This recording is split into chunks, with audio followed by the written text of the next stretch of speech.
Guys, welcome back into the channel. In today's video, we're going to be talking about drafting in MLB The Show 23, and specifically answering a question that I've gotten actually a few times in the comment section, which is, do I let players fall within the draft that are projected to be later round picks, even though I know that they're a good talent? And does the CPU tend to overreach on players that, for example, you might know are good, but aren't ranked that highly on the MLB rankings? And just to be upfront about it, my strategy is to pick the player that I know is the best in any given situation, in any given draft pick. So I've now gone through so many drafts, and I've seen many times that you essentially just need to pick the player that you feel is the best available player. There have been times where I've scouted some players, and I tend to get pretty good draft classes with, young A potential players, somewhat high overall players. Typically speaking, what I've noticed in these draft classes and in your own franchises, you guys will tend to see that the CPU is not going to let good players fall if they know that they're a very good talent. So generally speaking, a lot of those high overall, high potential players are going to be off the board before you ever have a chance to get them in later rounds. One great example, if you have followed along at all with my Pirates franchise, the various streams that I've done on the channel, is Monte Maynard. This guy was a unranked talent within this draft, and he came in at around this 74, so I guess probably about a 73 or a 72 overall with high B potential. We knew based on our scouting that this was the best of all of our potential draft prospects. And so we did a test. And what we did actually was we simulated through up till the draft. Once we finished up our scouting, we went through the draft and we did the draft process 2 times. The first time around, I knew that this guy was unranked on the MLB scouting rankings, but on our board, he was the #1 talent. So we went out and drafted Monte Maynard the second time around, because the first time around, I made sure to save before the draft, and it turns out that this guy got picked within the top 10 picks anyway, even though on the MLB rankings, he was not ranked. So that means that the system either knows that these players are out there and how good they are, and it may just be coded to not always take the best player and take the players in order of overall and potential, or they may have just scouted this player. And realistically, it's not that hard as a user to get a lot of good scouting within MLB The Show 23. It's really not that hard to find a ton of very usable, very developable prospects within the draft. So again, if the CPU is following the same rules, then it wouldn't be super difficult for them to then find some of the same players like Monte Maynard, for example. So I've found that these players just simply don't fall within the draft. And, I've experimented with it. There have been times where I've seen certain players fall a little bit further than others. But generally speaking, if you have the shot to get the player that you think is the best player on the board, you are going to be best off taking that player that you think is the best on the board, because there's going to be other players available for you later, but you're not guaranteed to be able to get that guy the next time around that you're picking, especially if the CPU was scouting that player, or if they have some knowledge, going on behind the scenes where they know that that player is good or not.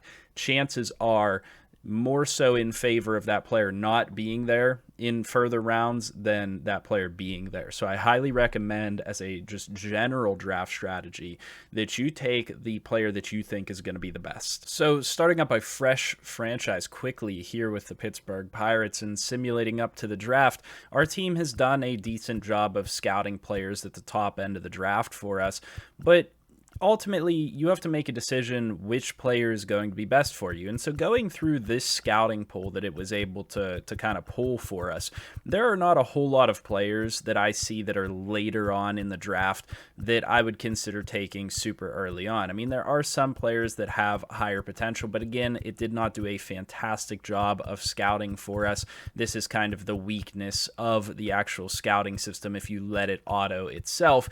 But then we just have to come to a decision of, okay, who's the best player for us? And let's say that Wesley Burke here, for example, was that player that we think is the best. Let's say his overall range was maybe 65 to 75, something like that, and he does have a high potential range, and he's 21 years old.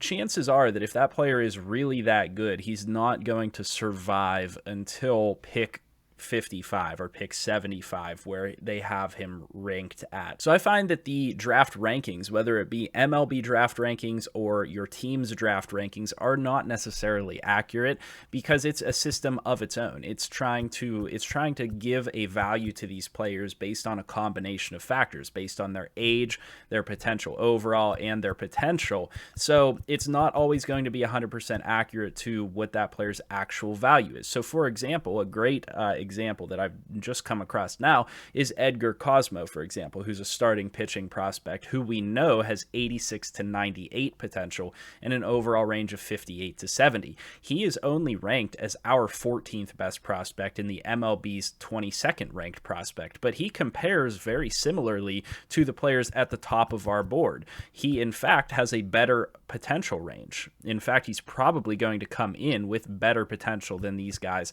that are ahead of him, and he's probably going to come in with a very similar overall, so 58 to 70, for example. So that player might not be there at draft pick 14 or draft pick 22 just based on that. I would say that he's probably a better pick than some of the guys that we have scouted ahead of him. So that's really the factor that you have to consider, and you have to ultimately make that determination of who's going to be the best for you and pick that player.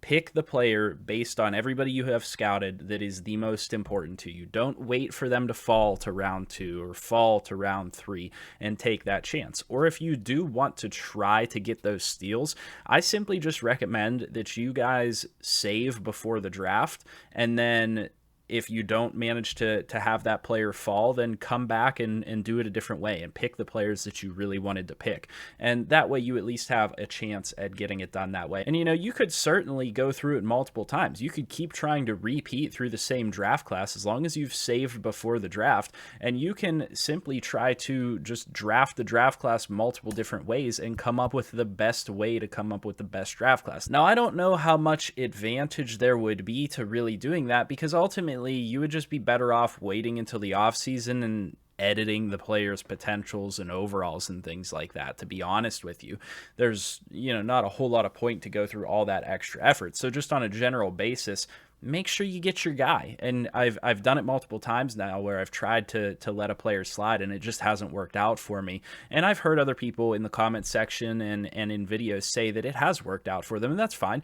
I'm just saying on a general basis, I've seen that the percentages going against you. So the chances are not in your favor for you to actually be able to find that player again. So I'm going to go ahead and go through this draft class and just pick on a best player available basis and show you guys what we come up with. And so here we are at the end of this draft. You guys can actually see that I've signed all of these players, and we can now actually see what we were able to get out of this draft.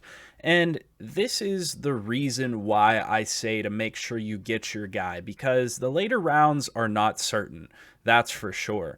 But you're probably only going to end up with 1 or 2 players in a draft class that are going to affect your organization in a significant way anyway. And that's going to change based on team to team. If you're a really good team, some of these draft prospects that you have might not ever even see the field.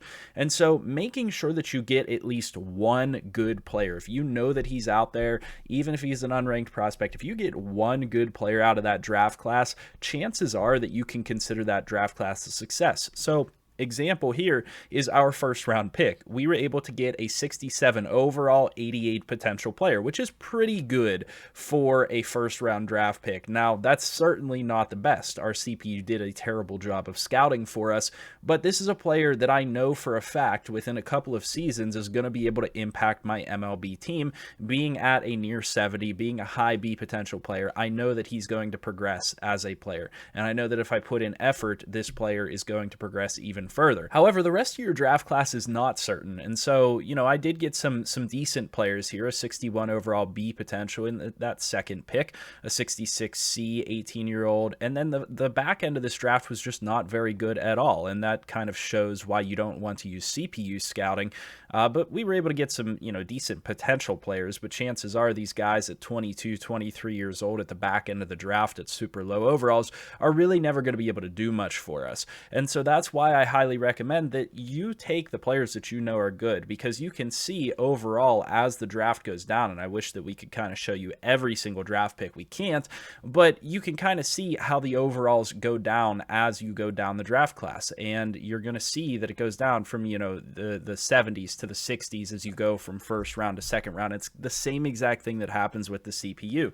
And then you start to drop into the 50s and the 40s. And so those players just simply don't sneak through to the later rounds, especially the later rounds. Second round, third round, maybe. You might see a player fall through, but generally speaking, it's just not going to happen. So make sure you get your guy and set yourself up with at least one impact player in that draft class, if not one or two, two or three impact players out of that draft class. Chances are you'll be able to do that even if you take that unranked guy that you know is going to be amazing with your first overall draft pick or your first round draft pick. You're still going to be able to fill in the gaps after that, and the gaps after that are generally pretty consistent. So, that's just going to be a response to some of those questions that I got in the comments section, and I think that this is extremely helpful for everybody to know when they're drafting in franchise mode, because I'm just generally not going to personally let players slide. If I know that they're good, I'm taking that guy and I'm getting them into my farm system so that I can start building them up.